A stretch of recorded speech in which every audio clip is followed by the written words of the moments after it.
நவரத்தின மாலைகள் அணிந்த கழுத்தில் உத்ராட்ச மாலை எடுத்து மாட்டினான். வாசனை திரவியங்கள் அணிந்திருந்த தேகத்தில் சகலவரையும் தீர்க்கக்கூடிய விபூதியை எடுத்துப்பட்டு நாமங்களாகவே பூசினார். நினைக்கிறான் வல்லனக்கு கீழே இருந்து தவம் செய்தால் மாநிலத்திலே வாழக்கூடிய வனமிருக நம்மளை கொண்டுவிடும். கல்லிகளில் நிறைந்த வனம் கள்ளப்பட வனம். ஆமா, கள்ளப்படை என்று சொல்லக்கூடிய வனத்திலே காற்றென்றும் மழையென்றும் இரவென்றும் பகலென்றும் மாறாமல் 12 வருட காலம். ஓம் நம சிவாய. ஓம் சிவாய நமக.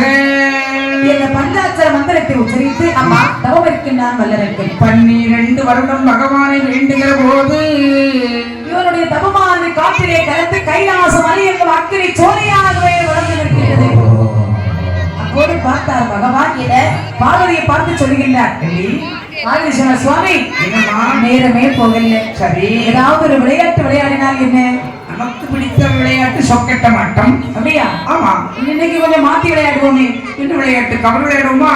கபடி. கபடி வயசு தாண்டிட்டு வயசு. கபடி விளையாட்டுக்கும் இதுக்கும் விளையாட்டுக்கும் நமக்கு வாலிபத்துக்கு சம்பந்தமே இல்லை. எப்ப வேணாலும் விளையாடலாம். அப்படியா? ஓடி சாட முடியாது. ஆனா அதுக்கு ட்ரெஸ் மாத்தணும். அப்படியா? ஆமா. சரி சரி. இப்படியாகவே பகவானும் பார்வதி சொக்கட்ட விளையாடி கொண்டிருக்கும் போது எந்தே தினத்திலும் பகவான் வெற்றி பார்வதி தோல்வி. அரக்கன் தவமரிக்கும் போது பகவான் அரக்கன் மீது சிந்தனையை நாடே நேரம் பார்த்த பார்வதியானவள் குதிரை சின்னத்தை எடுத்து யானை சின்னத்தை அடித்தாள். கையை கொட்டி கலையில வந்து சிரித்தாள். சுவாமி, என்ன செய்தீங்க? இப்போ பார்வதியான் சிரித்திருக்கிறார். சொல்லிக்கிட்டு சிரிங்க. பார்வதி, என்ன எதுக்கு சிரிச்ச? இன்னைக்கு நீங்கள் ஆட்டத்திலே தோல்வி, நான் வெற்றி. எப்படி சொல்லுகிறாய்? சுவாமி, இன்னைக்கு உங்களுடைய சிந்தனை எங்கோ சுழந்து கொண்டிருக்கிறது. இப்படி மௌனமாக இருப்பதற்கு என்ன காரணம்? என்பவன் என்று நினைக்கிறான் பார்வதி. அப்படியா? அதற்கு நான் வரம் கொடுக்க புறப்படலாம் என்று நினைக்கிறேன். சுவாமி, அரக்கனுக்கு வரம் கொடுக்க நீங்கள் மட்டுமா போகிறீர்கள்? வேண்டாம் சுவாமி, நான் வருகிறேன். என்னையும் அழைத்து செல்லுங்கள். பார்வதி, என்ன இது கைலாய மாமலை. சக்தியும் சிவனும் இல்லாமல் இருந்தால் இருளாக மாறிடுவோம். அப்படியானால் போனால் 2 பேரும் போக வேண்டும். இல்லாவிட்டால் அரக்கனுக்கு வரம் கொடுப்பது எப்படின்னு கேட்கிறீங்களா? இதற்கு ஒரு வழி செய்யலாமே. அதோ இருக்கின்றாரே நந்தி. அவரை அழைத்து கள்ளப்படை என்று சொல்லக்கூடிய வனத்திலே விட்டு அங்கே தவமிருக்கக்கூடிய அரக்கனை கைலாசம் கொட்டி வந்து எல்லோரும் அறியும்படி வரத்தை கொடுத்து பூலோகம் அனுப்பி வைத்தார். என்ன அருமையான எண்ணம், அருமையான எண்ணம். நினைத்த உடனே வர வேண்டுமானால் நந்தி தேவர். சரி, பகவான் நந்தி தேவரை வரவழைத்தார். நந்தி ஒரு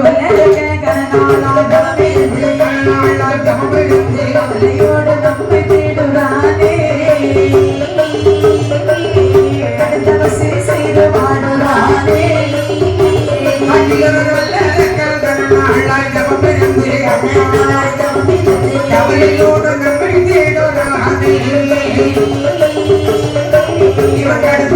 செய்து வாடுறானே.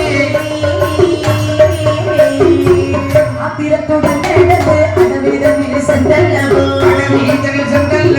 அவதையோமே அழைப்பேனே வாரா. அன்புடனே சென்று வாரா.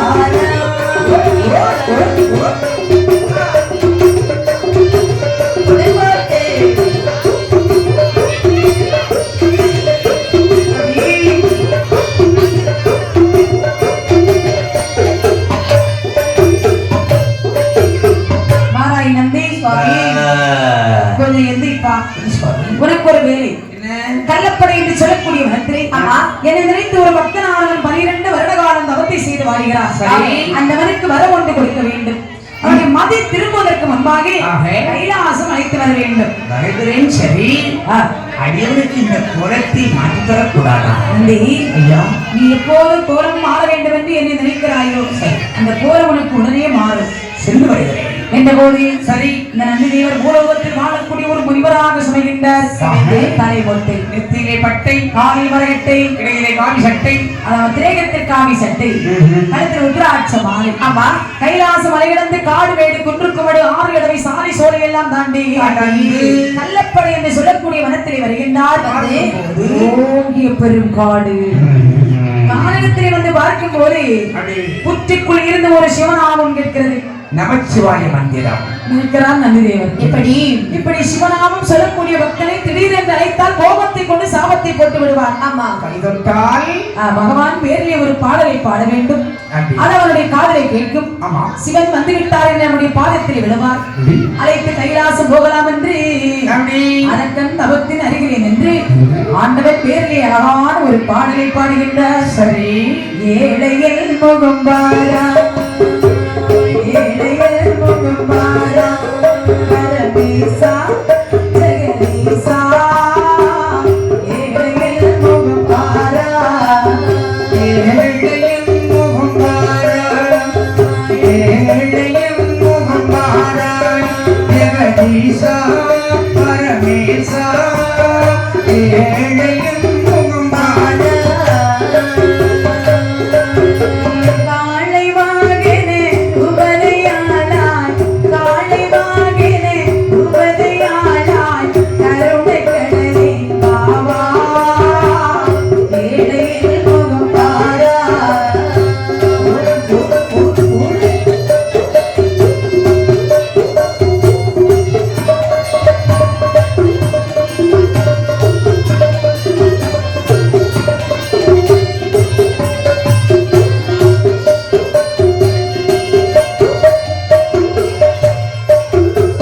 ஏழை பங்காளா இறைய வயல் முகம், ஏழை பங்காளா இறைய வயல் முகம், மாராயருடர வாரா, மாராய் தடைகள் பாரா, ஜெகதீசா பரமேசா, ஏழையில் முகம் பாரா. ஏழையல் முகம் பாரா, ஜெகதீசா பரமேசா, ஏழையல் முகம் பாரா. நந்திதேவர் ஆண்டவன் பேரில் அழகான ஒரு பாடலை பாட சரி பாட்டாந்து அரக்கன் காதலை கேட்டது. ஆமா. சிவன் வந்து விட்டார் என்று புற்று எப்படி பிறந்தார். நந்தியுடைய பாதத்திலே விழுந்தார். சுவாமி, என்னப்பா? இவர் அவரோடு என்னை அழைக்கின்றீரே, தாங்கள் சிவனா இல்லை, அல்லது விஷ்ணுவா இல்லை, அல்லது அந்த பிரம்மதேவனா? அவரும் நான் இல்லையப்பா. அப்படின்னா தாங்கள் பெயர் என்னவோ? என்னை நந்தி என்று அழைப்பார்கள். நம்ப மாட்டேன். ஏன்? நந்தி என்று சொன்னால் அவருக்கு மாட்டுத்தலை உண்டு என்று சொல்வார்கள். ஆமாம், உங்களை பார்க்கும் போது மாட்டுத்தலையை காணவில்லை. நான் ரூபத்தை மாற்றி வந்திருக்கிறேன். உண்மையான சுயரூபத்தை காண்பித்தால் நந்தி என்று நம்பி நான் கைலாசம் வருகின்றேன். பக்தனே, கம்போடு வர வேண்டிய நான் கொம்போடு கொம்போடு வந்திருக்கிறேன் என்று பார்க்கிறாயோ? கொம்போடு வரக்கூடிய நீங்க கம்போடு வந்திருக்கீங்க. என்னுடைய கொம்பு ரூபத்தை நன்றாக பார்த்துக்கொள்.